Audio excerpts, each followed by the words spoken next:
अगर आप भी चाहते हैं राजीव रॉक्स के ऑडियो और वीडियो सबसे पहले आप तक पहुंचे, तो लाल बटन को दबाकर चैनल को सब्सक्राइब जरूर करें और साथ में बेल आइकन को दबाना ना भूलें।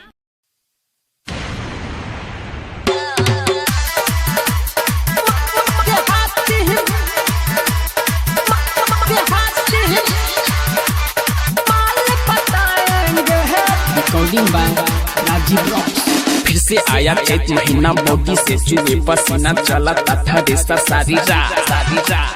गाना वाना छोड़ के अब तो करना होगा मेहनत हमको, तब चलेगा रोटी और भात।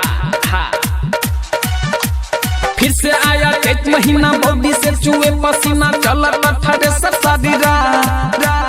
गाना वाना छोड़ के अब तो करना होगा मेहनत हमको, तब चलेगा रोटी और भात।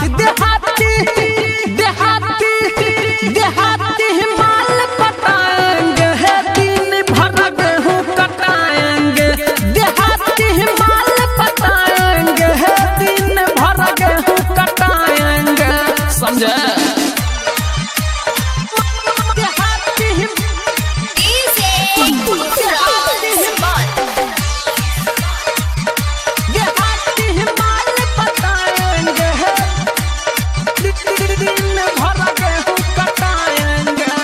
बाबू सोना कही के उसको बुलाएंगे, मम्मी से छुपा के खाना खिलाएंगे। बाबू सोना कही के उसको बुलाएंगे, मम्मी से छुपा के खाना खिलाएंगे। देहाती हिमाल पटाएंगे, दिन भर गेहूं कटाएंगे।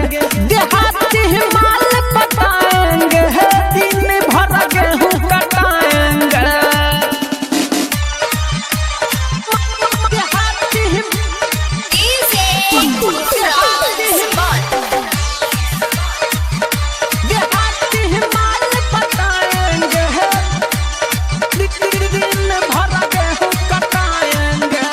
दिन भर खेतों में काम कराएंगे, दौनी कराई के कोठी में भराएंगे।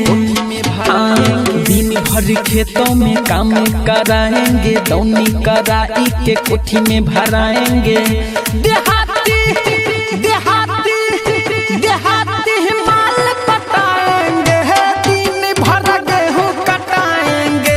देहाती हिमाल पटाएंगे, दिन भर गेहूं कटाएंगे। आप सब भी पटा लीजिए।